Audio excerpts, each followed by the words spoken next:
Selamat malam Bu, perkenalkan nama saya Betranto Site. Saya akan menjelaskan tentang pengumpulan dan metode pengumpulan data.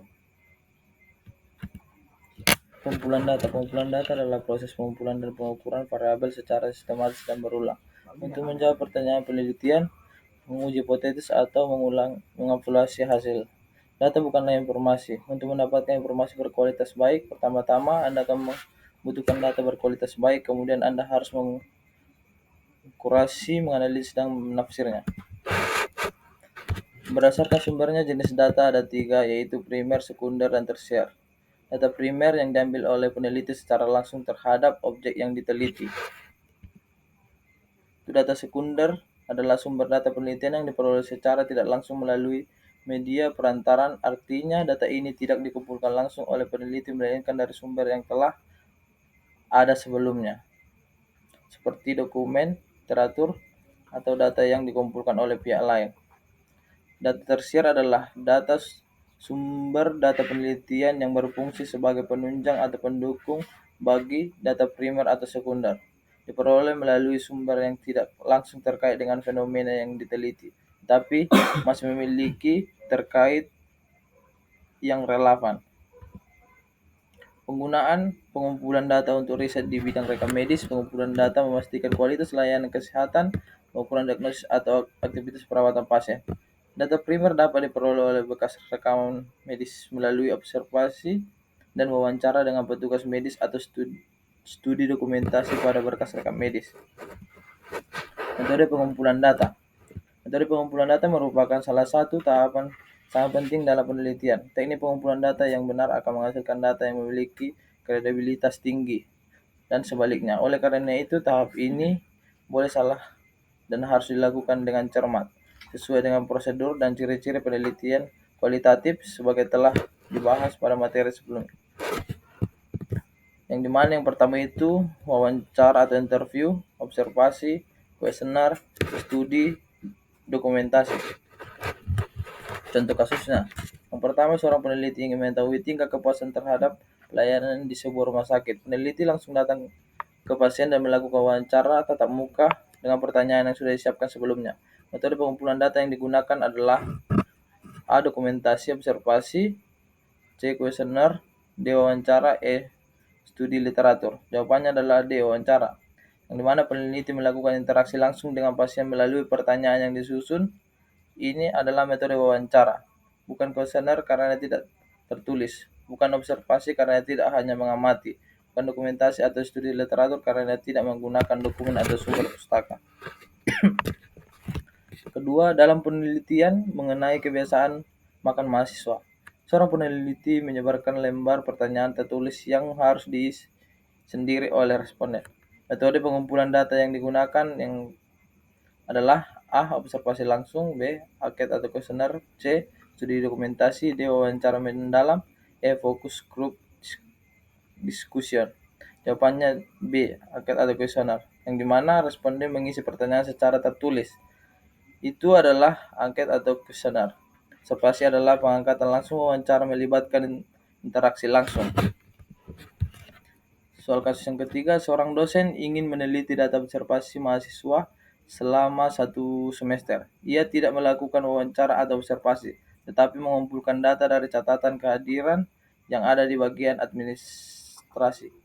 Metode pengumpulan data yang digunakan dosen tersebut adalah A. Anket, B. Observasi, C. Dokumentasi, D. Wawancara, E. Eksperimen. Jawabannya adalah C. Dokumentasi, yang dimana dosen menggunakan catatan atau arsip yang sudah ada, termasuk metode dokumentasi. Observasi dan wawancara tidak dilakukan, eksperimen tidak relevan, kuesioner juga tidak dipakai.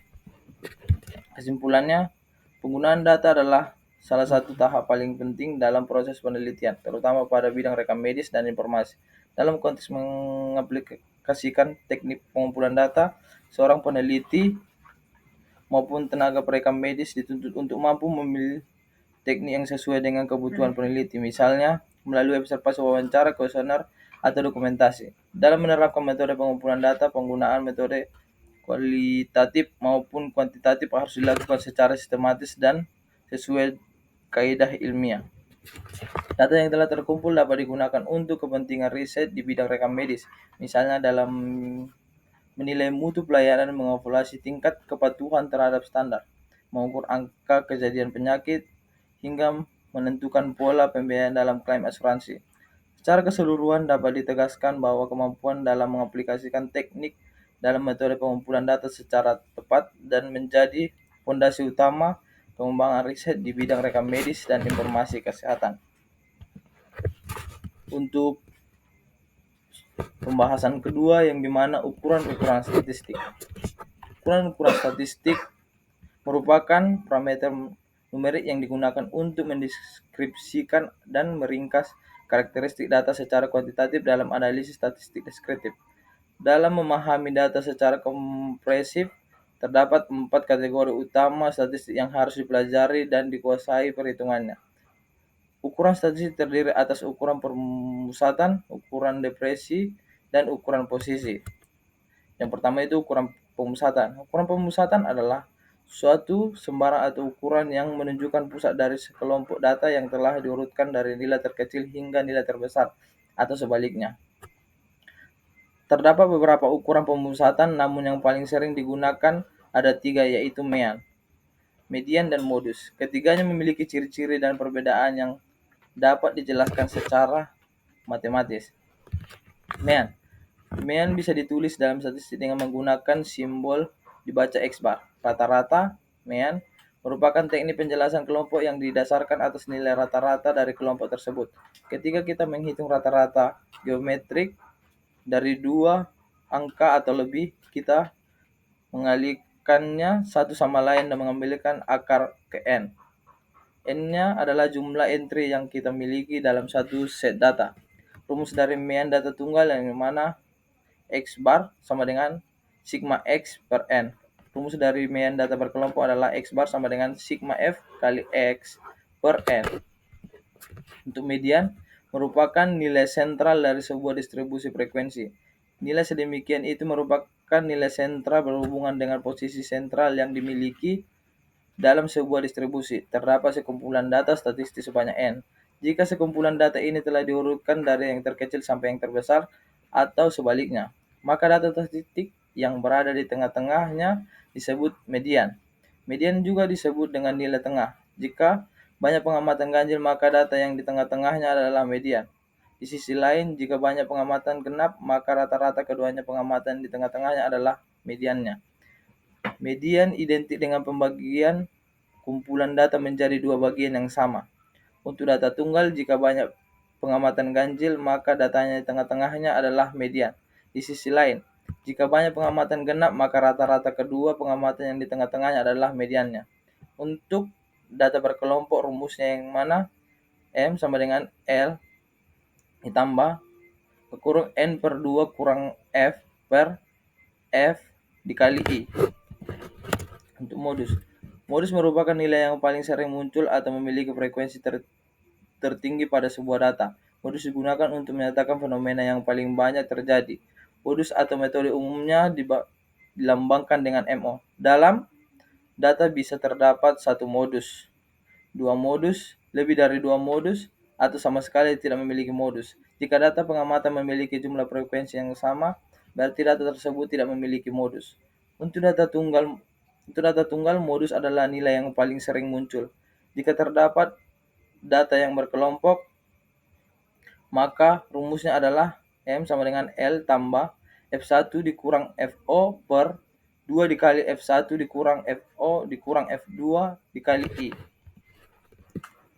Ukuran depresi. Ukuran depresi atau ukuran variasi atau ukuran penyimpangan adalah ukuran yang menyatakan bahwa jauh penyimpangan nilai-nilai data dari nilai-nilai pusatnya, atau ukuran yang menyatakan seberapa banyak nilai-nilai yang berbeda dengan nilai-nilai pusatnya. Yang pertama itu jangkauan atau rate. Jangkauan atau ukuran jarak adalah selisih nilai terbesar dengan nilai terkecil data. Rumusnya R sama dengan X max kurang X min. Untuk varians. Varians adalah nilai tengah kuadrat simpangan dari nilai tengah atau simpangan rata-rata kuadrat.